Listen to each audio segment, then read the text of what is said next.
Hey everybody, welcome back to ogresspeedshop. So we're gonna be back on the new engine, the Vortec engine for the 1970 GMC, and I'll show you what I've done so far off camera. All right, you ready for the big reveal? It's really nothing too great, but it is painted, freshly painted black. So there you have it. Got some engine enamel on there. Just went black just because it was simple, and so yeah, that's where we're at now. So the next thing we gotta do is gotta pull the balancer off because we know that fits right. We know the timing marks line up with the new timing cover. So we can pull that back off, get the seal put on there, get that front end sealed up. And then we gotta wait for the oil pan and the intake to get here. So on that, let's go ahead and get into it. All right, so what we're gonna use to pull the pulley off is my Mac kit here.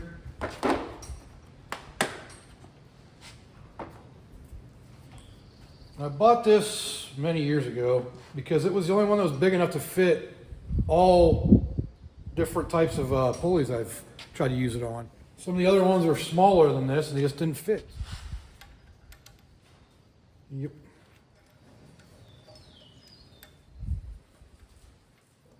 I believe those are 9/16. Yep.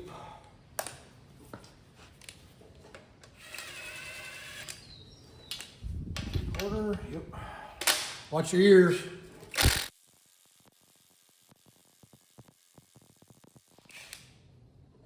Just like that. As of right now, I don't have the duck out, so the dogs get to enjoy being outside for a little bit. Got Bella, a little bit, and then Rocket. Just call them Rock. All right, we're gonna go ahead and pull the timing cover off too, so we can finish painting it, get the seal put in, and actually seal up with the gasket here.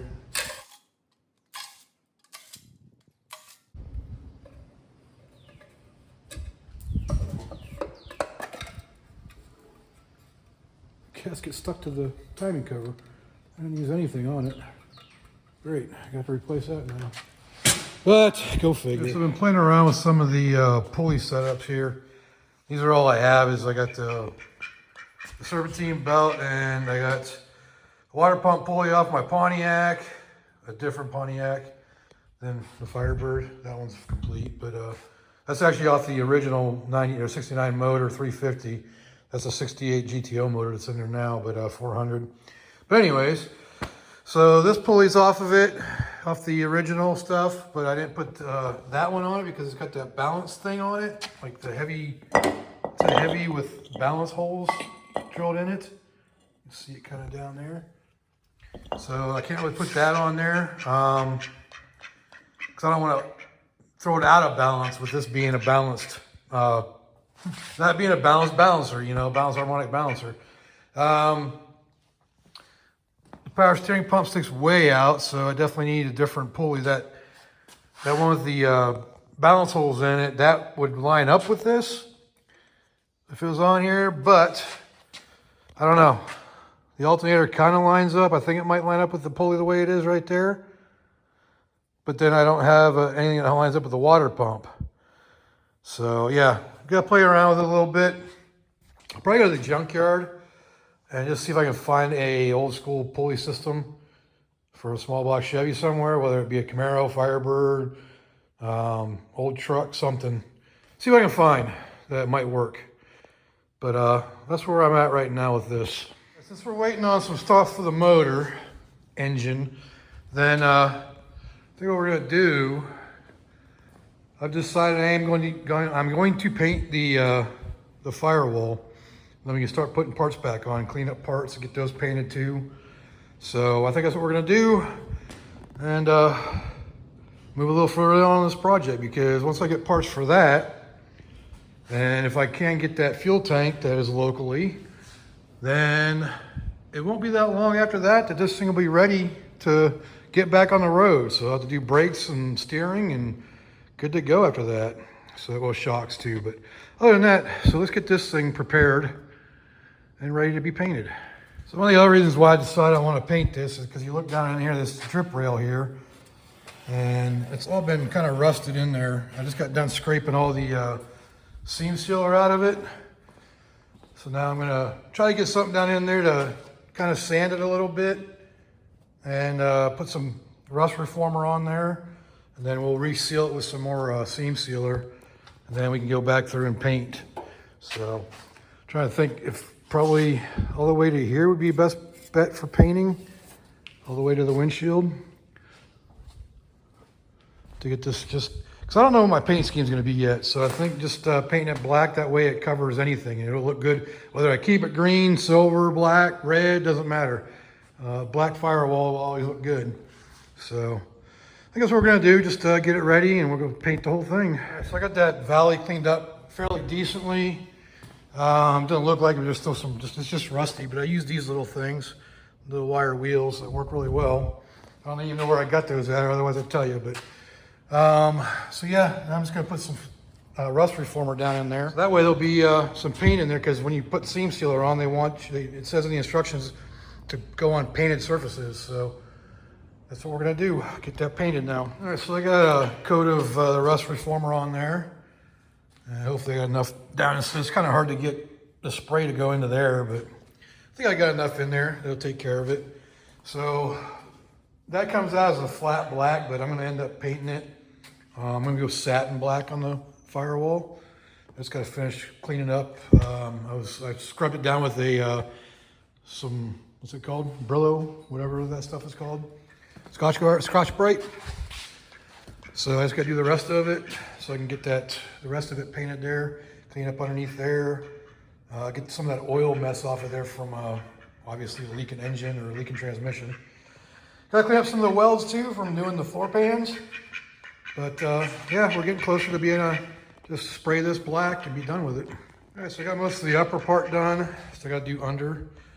I'm not gonna worry about that too much today because we got storms coming and I gotta get all the cars in here because they're saying pretty good chance of hail. So I don't want to have any of the vehicles out for that. But yeah, gotta get all that stuff underneath there cleaned up. And there's undercoating on it too. So that's gonna be a nightmare to grind all that off. Well, got a nice surprise today. This tank was still available. It's already got a fuel injection pump on it. This is to run a regulator, to run a carburetor with it. So no big deal, but this is basically the tank I was gonna get anyways. And I got it off of Facebook Marketplace for cheaper than it was just for the tank. And I got a fuel injection pump to go with it, or in-tank pump to go with it. So just gotta do some modifications to the frame over there and find a way of tying it up in there. And we'll be good to go and we'll have a gas tank. Right, so one of the things when installing this, you gotta push this side all the way back up underneath here. That way it gives you a place to cut for your filler neck. So I've already marked it, so I'm just gonna do it and drill it out with a hole saw. Shop's just a wee bit crowded right now because I got all the cars in here except for the truck right now because of possibility of hail the last couple days. Oof. Just destroy all the teeth. Get some looby-doob. Some people might be thinking like, why do you want to cut up your frame like that? I just think this is the best option for a tank in these now. I don't want to run one behind the seat because that's just dangerous. This is protected by the frame mostly, you know, so I think we'll be good. I might put a skid plate underneath it, but I like this plan, and you know, I'm gonna put a door in the bed back here and I'll fill the doors that came with it for the dual tanks.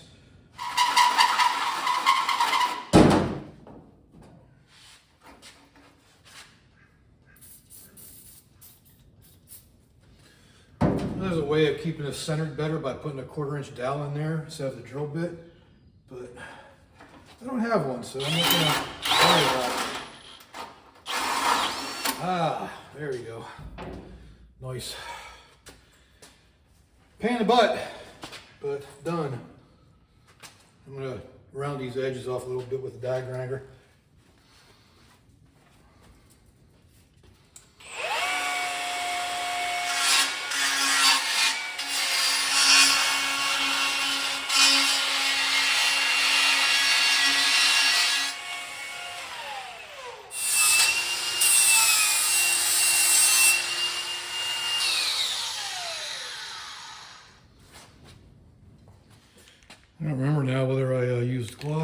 black or satin black on the frame. Let's get gloss. Should be good enough. There you have it. We're notched for the well, the other thing you got to do for this is right here in this area there's a rib, and it's this one right here. I believe it's one of these. Center wheel. I don't know, one of these does need to be trimmed out. I think it might be that one. So one of these needs to be trimmed to go over this. And I gotta figure out which one it is. But that's the last thing we gotta worry about because the bed's not going on for a while. But yeah, we got that in. I'm happy with it. It's a little off center. Not by much. Actually, it's not too bad if you really look at it. So I marked for holes up underneath there. Kind of hard to show you that, what I'm doing, but I'm gonna drop it down, get underneath there, and drill the holes. And I'm just gonna bolt it in for now, but I do wanna run straps just to give it extra support on the belly of the tank. Does it need it? Probably not, but it's not a bad idea to have them, I guess. So I'll have to make some straps, but no big deal. Well, there you have it, semi-permanently installed.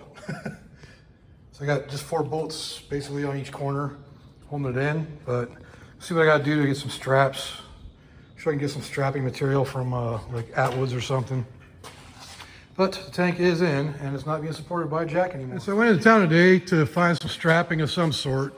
And the thinnest stuff I could find is this galvanized, like, I don't know what you want to call it, but it'll work good enough for strapping the fuel tank in. So we're gonna make that, gonna bend that up and make it work. Yeah, so we're gonna try out my little Harbor Freight metal brake here, see if I can bend this. I think it looks about 0.62 maybe. Maybe a little thicker. I could probably measure it, but I don't feel like getting my measuring stuff out. So I'm gonna try to bend it right in between these 2 holes and hopefully fold it over to where the holes line up to double up where I'm gonna be mounting it on the frame. I have no idea if this is gonna work or not, but I figure it's worth a try. Yeah. I think it might. Will the holes line up?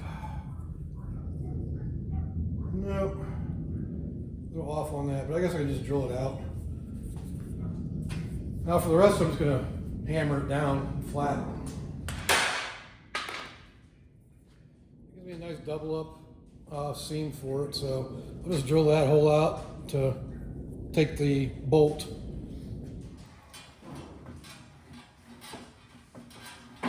See how that works. Should be fine. I'll put a fender washer on it too. Let me drill that out to match.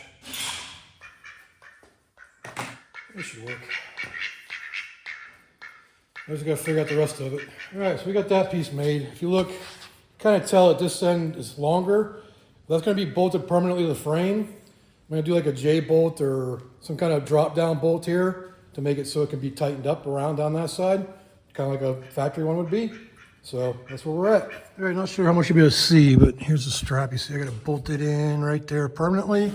And over here, left enough room to make it adjustable. And the reason I want this side to be the side you drop down is because the filler neck's on this side. So if I want to remove it, I have to go like kind of down and out that way towards the driver or passenger side to get it out. So that'll work. I just don't have a bolt long enough to attach it over there.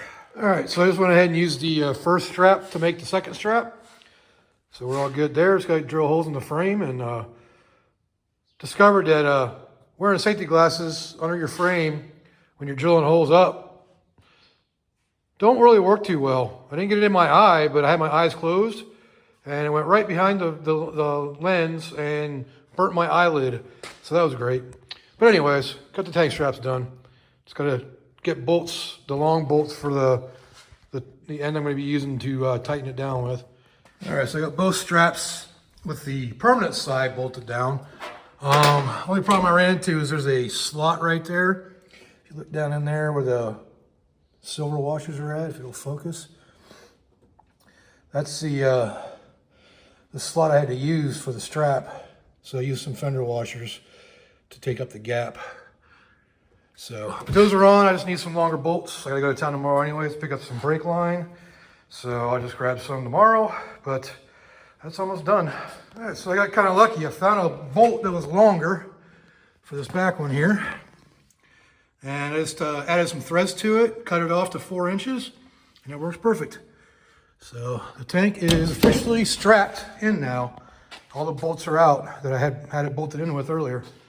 So we are good to go on strapping that thing in. So now I just gotta do lines. So I think I just ran into my first problem with this setup. Since that fuel pump was added, that right there with the fittings on there, this is just under 3 inches to the frame. And this piece right here is just under 3 inches to the frame. And I gotta cut out a portion. Let me get back here. I gotta cut out the center section here all the way across to clear the tank anyways. But on the instructions for the Brothers Trucks tank, the videos I found on the internet anyways, on YouTube, they don't cut it all the way down. They only cut like a notch into it and arch it, like got a little arch into it right around here and leave a little bit of it there. But I can't do that with that setup because it's going to hit the bed floor. So I got to figure out what I'm going to do with that. I mean, I could probably space it up maybe a 1/4 inch and it wouldn't be that noticeable. So I don't know. We'll figure it out though. But that'll be the next thing, is cutting that. But I'm not really too worried about that. Well, it's not the next thing. Something that's got to be done at some point. That, and then right in this area here, I'm going to have to do a filler door that goes up into here somewhere. So it'd be pretty cool. Put one right there to replace that one. And I'll fill that with a piece of metal on both sides. So yeah, so the tank is installed, straps are in, good to go on that. So we just gotta get the fuel lines tomorrow and start running lines. So one thing I did notice when I was putting this fuel pump in is the contraption that holds the fuel pump in there is bottoming out on the bottom, which means it's solid to the top. So I think I'm going to take it out and shorten that a little bit so it's not putting so much pressure on the tank. So that way it might actually free up some room to clear for the bed. But I will decide that when we get back. I got to run to town and get the fuel line and some fittings and stuff like that. So, but I think we'll do that. We're going to pull that sending unit out, or the fuel pump out, and see what we see and see if we can make it a little bit better. I just got back from town. I got the fuel line. I actually got some 5/16 too, but I'm going to run all 3/8 and I'll show you that when we get to it. Probably won't be in this video, but I also got the 2 fittings I need to run an inverted flare into these fittings back here. So that's a 1/4 inch MPT to 3/8 tube flare fitting, which is a 5/8 18 or something like that thread. So we got to still take that out, so we're gonna do that next. So you'll get to see this after I pull it out, but it's kind of a pain in the ass to put in because there's a ring that goes underneath here that it screws into. There's no way of holding it up on there. So you just kind of have to work a longer bolt in, and some of these screws are actually longer. I had lost 2 of them, but I found them since, but 2 of them are actually Phillips head now. But let's get this thing out of here so we can figure out how to shorten it.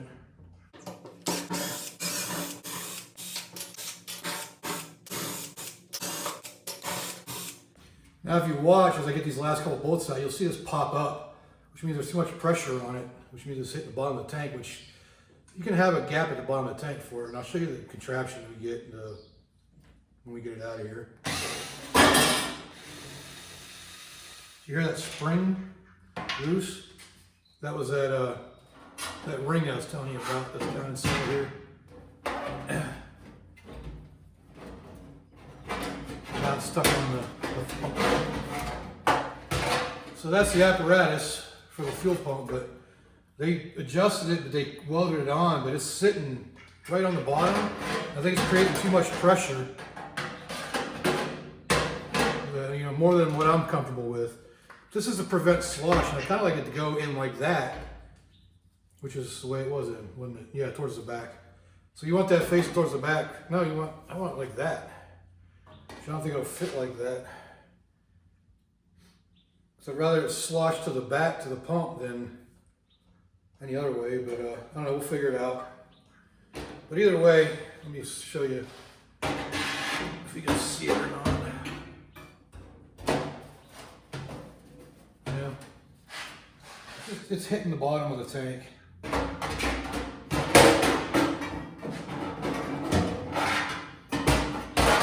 Can't go that way because that's the way the sending unit is. I just cut those welds. A better view of the fuel pump assembly.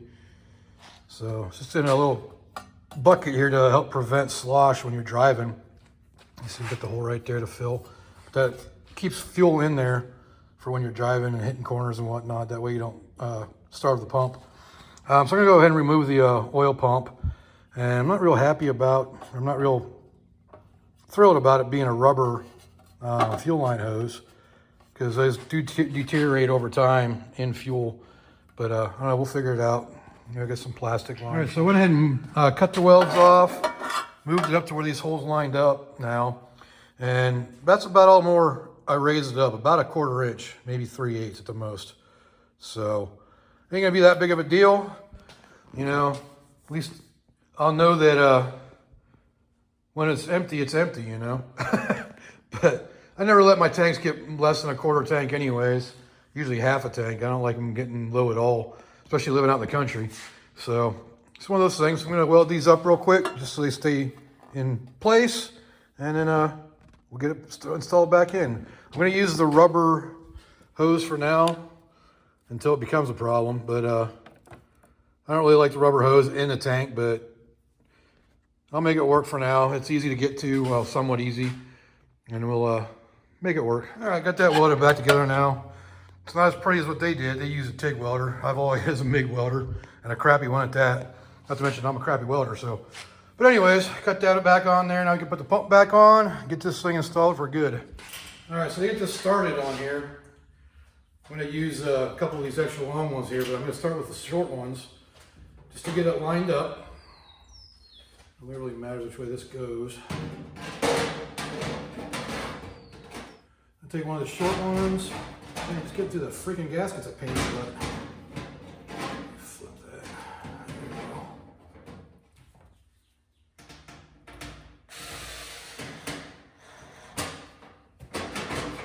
I'm actually going to do 2 of the short ones, one on each side. That way it's held in place. I'm going to drop my tool. You want to hand me that there, buddy? Why did I know you wouldn't do it? You're not much of an assistant, are you? Really? You're gonna bite me instead? I'm not sure you go in straight. I like to start in a little crooked sometimes. Alright. So that's gonna hold the ring in place. I'm gonna use these longer ones to put that down in there. But first, I want to test something. I want to test the sending unit to make sure it works, because I can reach it. So I'm going to do that real quick.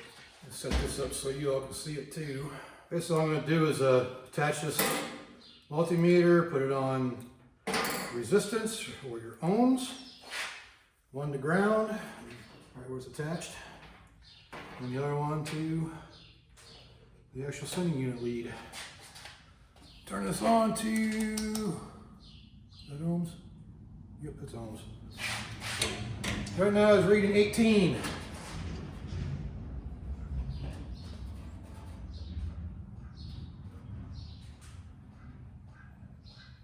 And it goes all the way up to 94. So that's basically a 0 to, if I push it down, that's a 0 to 90 ohm, which is a standard GM sending unit. So this should work perfectly fine with my truck. All right, so let's get this thing fully installed now. Real simple. Tilt it down in. Put these long bolts in. Do a screwdriver. So these are 1032s. They appear to be anyway. So get that going in there. I'm going to do like 3 of them. A lot of it has to do with the fact that you got to line up the gaskets too. 2. All right, so now that's on there. So now you lift the whole assembly up to remove the 2 screws we put in there earlier. It's a lot easier than the way I did the first time. I didn't use these long screws. I just tried to line up the longer screws that came with it. And again, I'm trying not to tear the damn stupid gasket. There's that one. And these nice little low-profile ratchets I got from Snap-on are awesome. Came with the whole kit. I got a standard and a metric one. And they work really great for stuff like this. And you can put them on a standard 1/4-inch drive too. That's allowing it to stay right up there. So now you can just start these ones in and you're done with it. Because I've got 8 long ones and 10 short ones. So I can't even space them out to, what's the word? Symmetrical.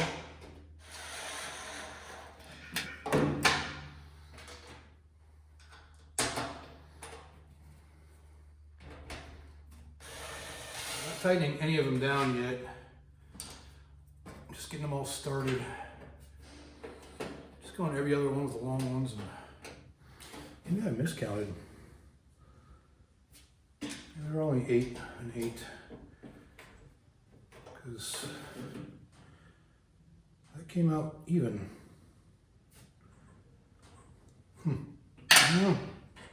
Yes, I'm talking to myself, sorry. It happens. Guess they have to be a little bit tight to make the short ones fit. Oh, that's why there's extras, because I had 2 extra ones in there. Exactly 16, 8 and 8 of each. Oh God, my back. All right, so just gotta tighten them all down now.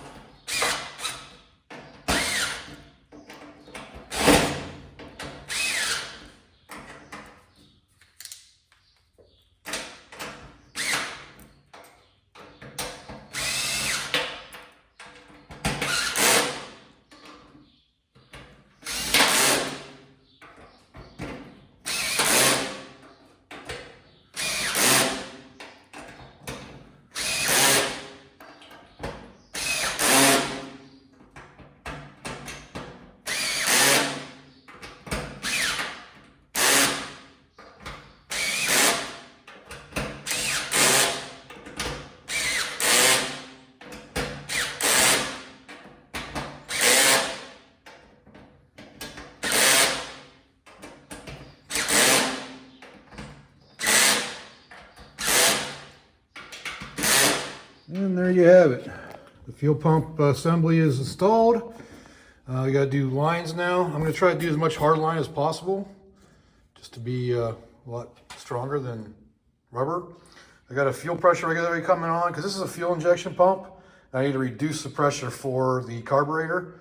So once that comes in, it's coming from Amazon. It's supposed to be here Monday, so probably won't get to see that on this video. But at least that's in. We know the sending unit works, and I tested the pump as well. It kicks on, so hopefully it still works. It'll work properly when I get to that. So that's good to go. So tomorrow we should have parts to put the motor back together, or to assemble the motor, or for the first time putting a carburetor on it. Because remember, this is a Vortec motor. So I got the fuel lines right here that we're gonna be running. A bunch of fittings coming too for that. But like I said, the fuel system is gonna be a separate video, and we'll get into that later. But hopefully the parts come tomorrow for this. They were supposed to be here today, but FedEx sucks. I don't know what happened to it. I've ordered stuff from Summit. So I ordered a bunch of stuff from, So I ordered a bunch of stuff from Summit on Tuesday morning. And typically it usually gets sent out. Sometimes I get it the next day, but 2 days max, right? So the first order has the intake, oil pan, gaskets, stuff like that coming. And it's all in one box. And FedEx picked it up that day. We're at Tuesday. They got it Tuesday evening. So they've had it since Tuesday. For whatever reason, they got delayed. I know there's weather going on, but yesterday I ordered some more stuff, and today is Thursday, so on Wednesday. So I ordered stuff on Tuesday, and it got delayed. I ordered stuff on Wednesday. It's going UPS, and it's already in Clinton, which is the last stop before it comes to me. So how did the parts I ordered a day after get through the weather via UPS? Is FedEx and UPS take different routes? I don't know. But anyways, I'm rambling, I'm ranting, but yeah, the parts should have been here today, but they did not get here today. Hopefully they come tomorrow. Tomorrow's Friday, so hopefully they come in so we can assemble the Vortec engine, get it done and get it fired up. That's my goal for this video. Hopefully, like I said, if the parts come tomorrow, it shouldn't be a problem. But anyways, I'm done for the day, and I'm gonna go in and relax, eat some dinner, and I will see you all tomorrow. All right, so I've just been cleaning up, getting ready for the parts to come today, because they are all coming today, which is great. While I've been waiting, I went ahead and threw some satin black on the firewall. So that's pretty much done for the top half of it. I still gotta do the bottom half, but I gotta clean that all up first, grind it down and whatnot. So that's looking really good. I'm liking that. So yeah, I got everything just laid out. It's ready to go whenever it gets here. So I got one package coming from FedEx, which is the main one that I want to complete this. Then 2 coming from UPS, I believe, yeah. So one with the fuel pressure regulator and one with the fuel line fittings and stuff for this. So, but that'll be on the truck, and that's gonna be a different video, doing all the fuel line stuff. But we'll be getting the parts for this, and we can get this put back together finally, and hopefully fired up in this video. All right, well, I got some of the stuff in from Summit, mainly the AN fittings that I need. And the fuel pressure regulator from Amazon, it got delivered. However, the package was empty. So I just got done filing a claim with that and got my refund and reordered the fuel pressure regulator. But I got some freeze plugs, so we can do the freeze plugs on the engine at least to get that done. Hopefully they're the right ones. They look right. They're for a small block Chevy. So hopefully they're right, and we'll see. I only need the main freeze plugs. I'm not gonna do oil galleys or nothing. But let's get that done. All right, so look at these old freeze plugs. I know they don't look bad, but I figure while I'm in here, I might as well go ahead and replace them with the brass ones I prefer over the steel ones. And that is the right size. So it's 1 5/8", I believe. Yeah, 1.635 1 5/8". So yep. So that's what we need to do for that. So there's 1, 2, 3, 4, 5, 6 of them there. And I think there's 2 on the back side here. Down inside there. So I have to pull the motor off the stand, which I want to do anyway, so I can clean up everything on the back side. That's the only thing that's left dirty. And you can see right there, there's some mud daubers. So I haven't even taken the flywheel off of this yet, or the flex plate off of this yet. So we got to do, and we're going to do that here in a minute. So if you ever need a freeze plug kit for a small block Chevy, this is the part number. So it's SUM. This is Summit. They were $19.99 for the entire kit. And you know, all these plugs here and whatnot, I'm not going to be using, so there's spares, but I'll definitely be using all these freeze plugs. All right, so we just got the most important package from FedEx. So let's get this thing open and see what we got.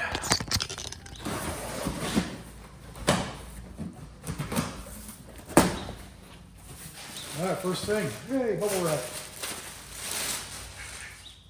All right, so the first thing is 2 intake manifolds. That's the intake manifold gaskets. So first thing, intake manifold gaskets, exhaust manifold gaskets, valve cover gaskets, more packaging, the melting pickup tube for the Vortec motor. There's the oil pan gasket. And this, physics, something heavy on the edge of a cliff is going to fall off. This here should be the oil pan. And the reason why I'm replacing the oil pan is because the what's it called? The drain plug was stripped out. So I bought the factory one style from Summit. Let's throw some paint on that. There's that. And last but not least, the main thing we need to get this motor running on a carburetor. Let's make a straight cut.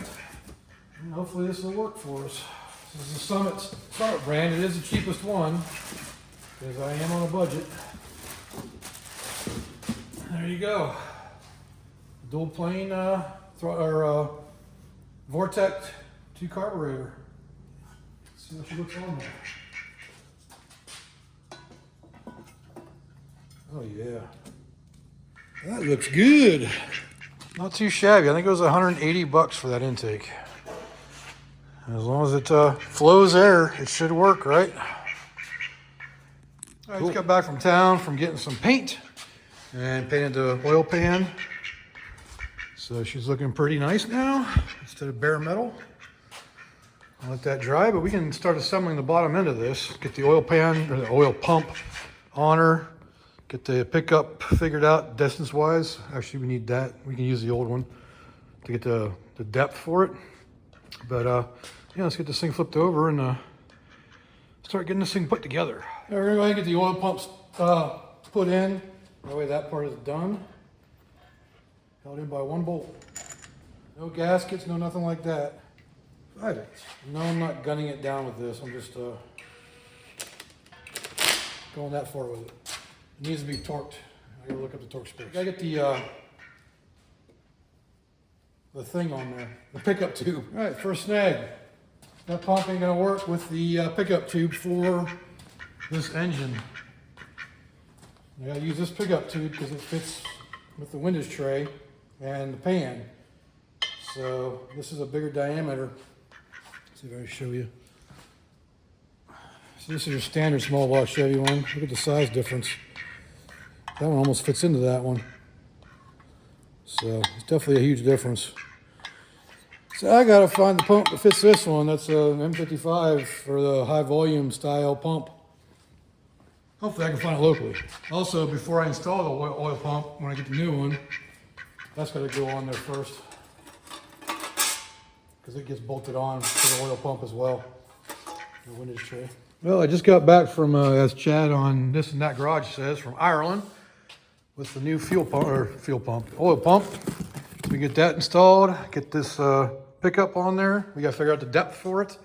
And we gotta figure out how to press it on there as well. But we can get the oil pump on there. That way it's easier to install that pickup tube. One of the other things I want to mention is this, the drive shaft for this oil pump. This has a metal sleeve on. This is the one they recommend for the milling pumps as well. So I can't remember what the number is. It's an, I think IS55E for that drive shaft. And it's worth it because you got the metal sleeve instead of the plastic. And that allows it to just much stronger. You don't have to worry about it cracking and breaking.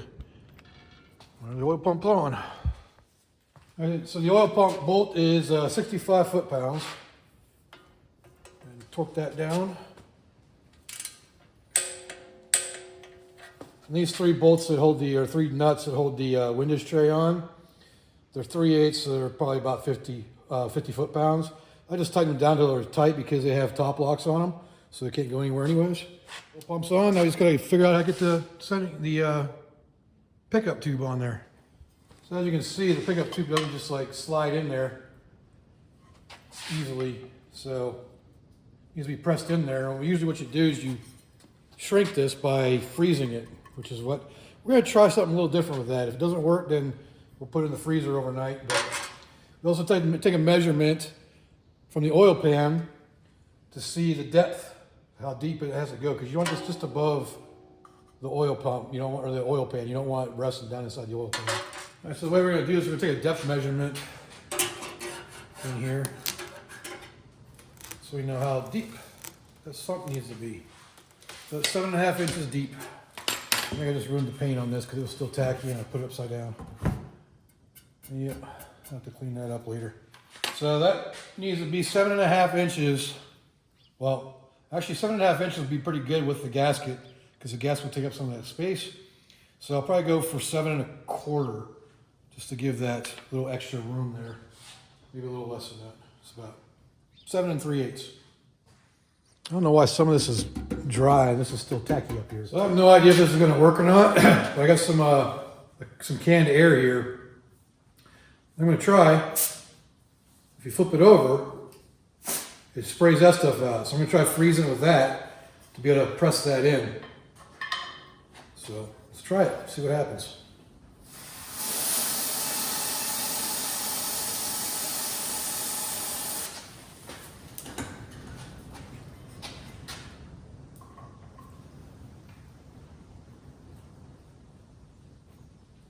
Nope, that is not working. I didn't even want to start. I'm going to stick this in the freezer for a little bit.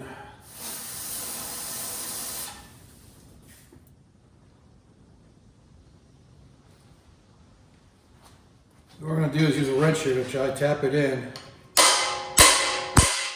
Getting crooked on me. Here it is. Ah.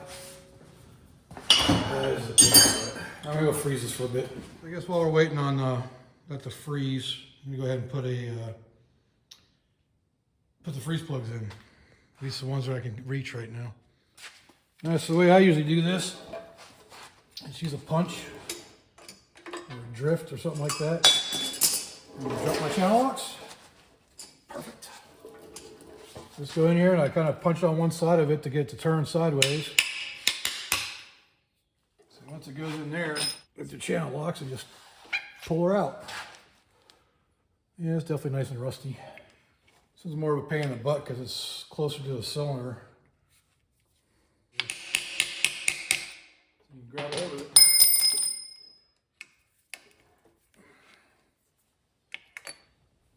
Oh, awesome. It just fell down in between. Maybe I'll come back after I get it out. Well, that was a big pain in the butt because that thing went down inside there, but I got it out. So I got the 6 out from around the block. So we just need the last 2 out of the back, but we got to get off the stand for that. So yeah, what a hoot that was. Look at that mess. That's all the slime that was inside the block. So that definitely needs to be rinsed out. All right, so I got the pickup tube on there. And if you look, where did my tape measure go?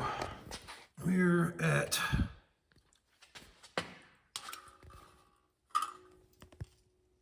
1 inch and 3/8. So good to go. That was a pain in the butt, and if I would have recorded it all, it never would have made it into the video because it would have got demonetized in the language. But anyways, it's on there. I put a little tack weld on it just to hold it in place so it can't swivel because it does spin around if it's not. So now we can, I think we're gonna move on to doing the rear main seal because I did buy one of those. I do want to rinse it out before I put the new freeze plugs in because it is just nasty in those things.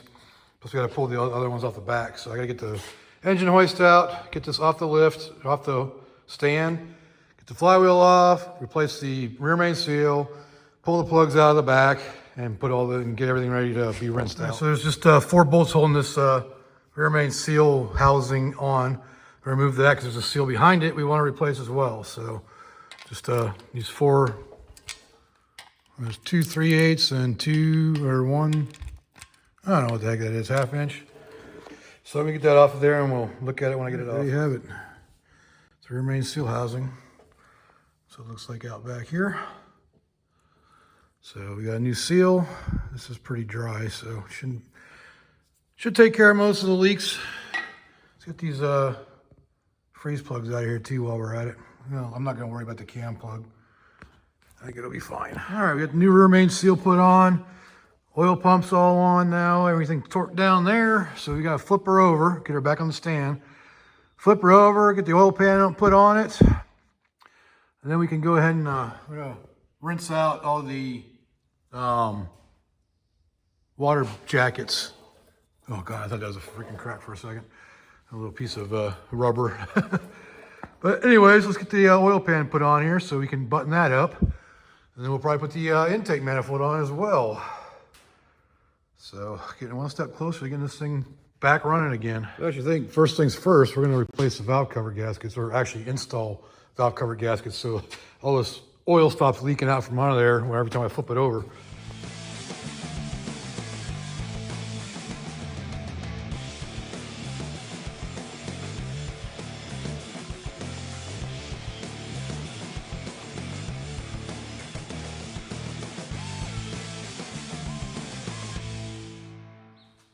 All right, so we got the valve covers on there now, hopefully for the last time.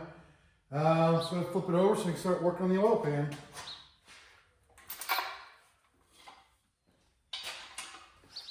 So I've already cleaned up underneath there for the most part, so just a matter of getting her on there. Get some RTV down in there and get her on there. So I'm gonna be using ultra grade RTV. It's always been my favorite for doing like anything oil based, like intake manifold gasket, definitely for sure. And I'll do the corners here with this on the oil pan as well.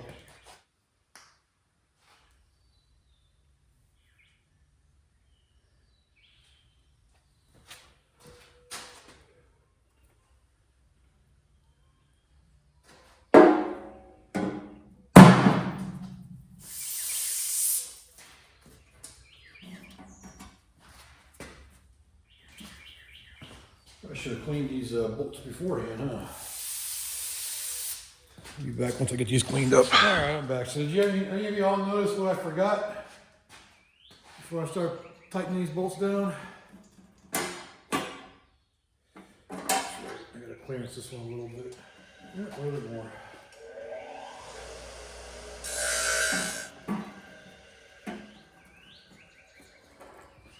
All right, we got the oil pan all torqued down to 18 foot-pounds.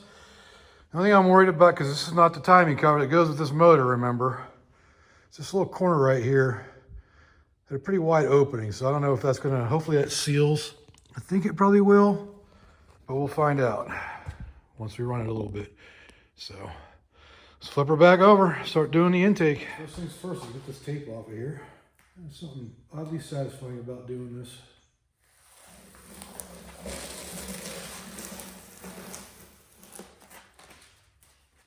Not too bad for just only one tear of the tape. Let's just stick it on there now. Gaskets.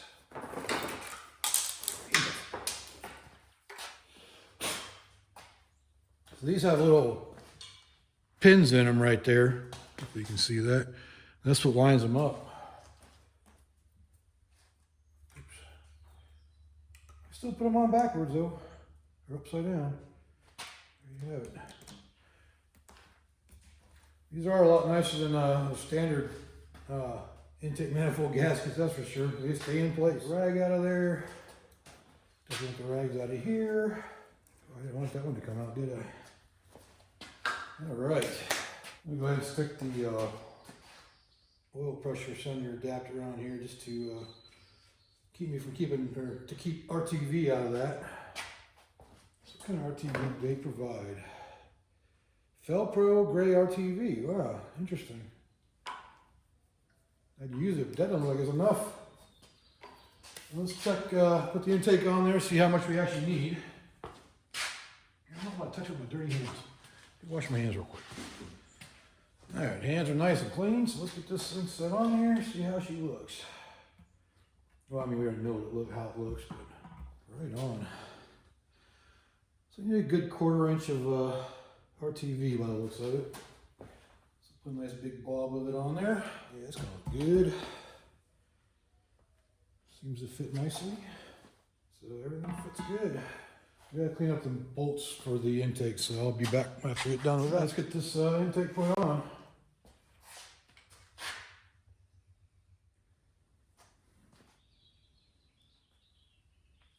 Alrighty.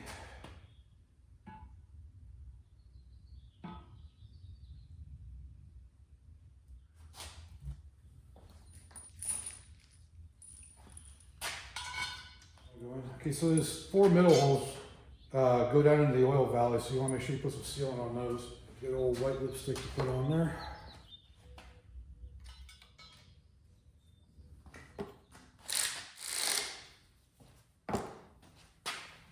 Okay, I'll look at the torque specs and I'll be right back. All right, so there's 3 steps to this torque sequence, and there's a specific sequence you gotta go in.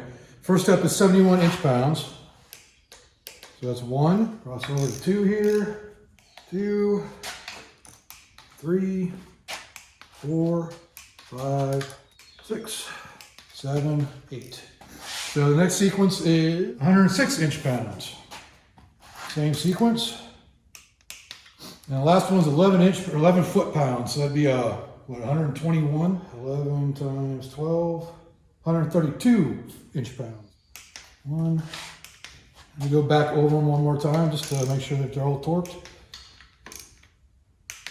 It does seem awfully light,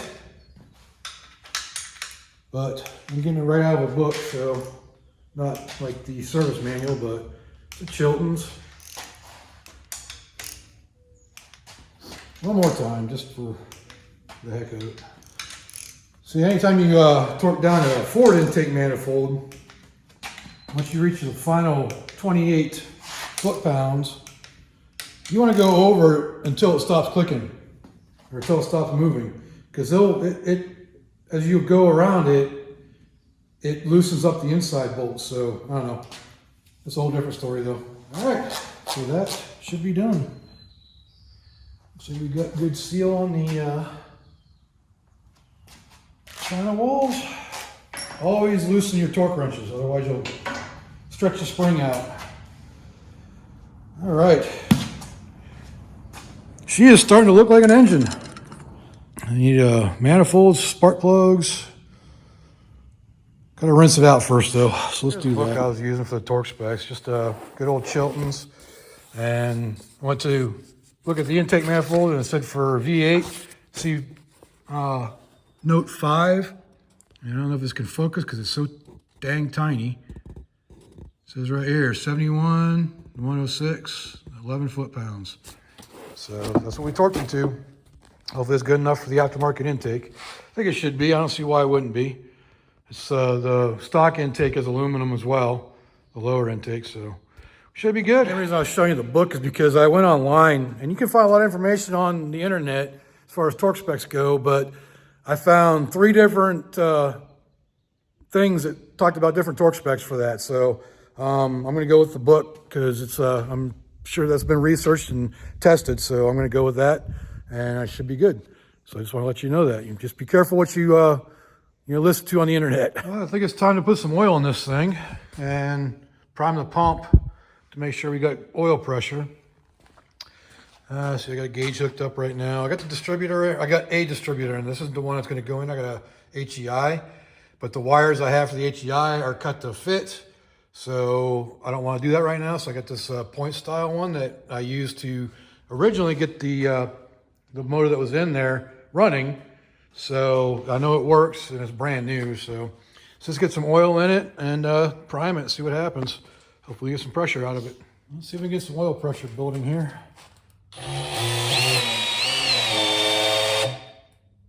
My battery just died. Maybe a little too much for this drill, I don't know.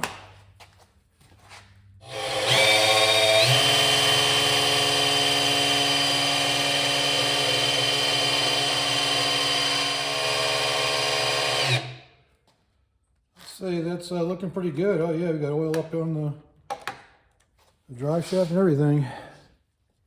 Oh yeah, we got oil up top of the head too. All right, we got oil pressure. So I don't think there's anything that's stopping us from firing this thing up now. Other than I don't have a carburetor on it, or I don't have a distributor in it right now, but distributor is the easy part. We got that already. I got a coil. So all we really need is 12 volts. Having a flex plate on there would probably help too. All right, so we got her all set up to be able to fire off. I know it's very jerry-rigged, and don't ever do this at home. All that good stuff, putting all that out there. Yeah, so I got the old 750 double pumper, which is way too big for this. Got a point style ignition, but I do have a switch to be able to turn it off. A trigger, and it cranks. Let me see here.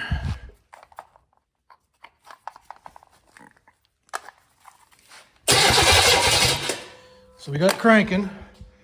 So now we just got to hook power to it and put some gas in it and see what it does. All right, here comes the scary part. Put a little fuel down the bowls here.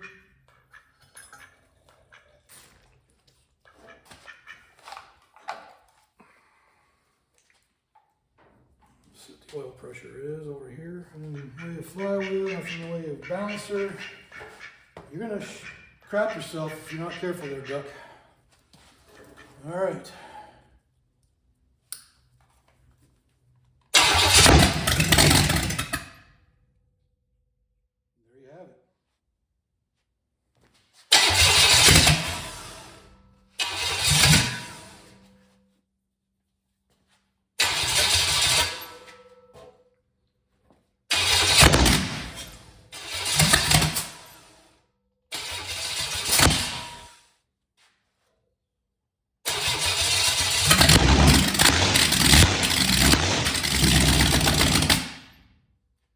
That's good enough for me.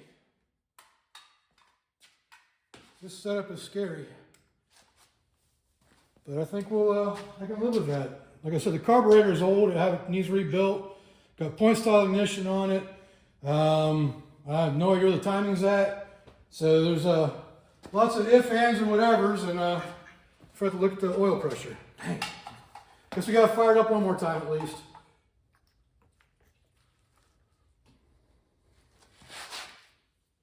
Trigger. Where's up with the trigger? Over here.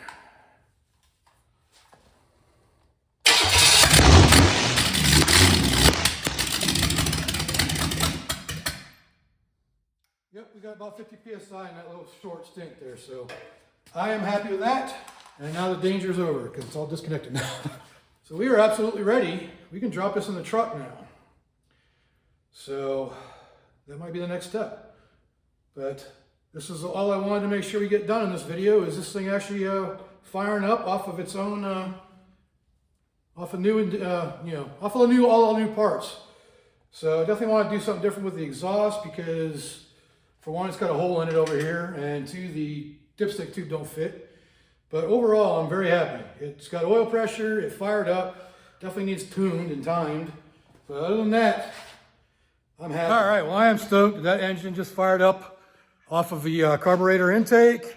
It's still using points. I got a HEI distributor to go on it when it actually goes in the truck.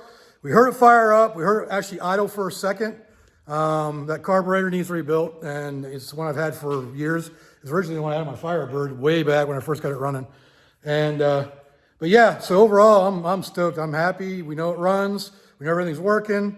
There's still things I got to work out, like the water pump, the pulleys, all that good stuff. But we got a good running engine, so we know we're good to go on that. Well, the other thing, spark plugs. There were all like 3 different kinds of spark plugs that came with this engine when I got it. So definitely need to change the spark plugs, but I'll do all that when I do the ignition.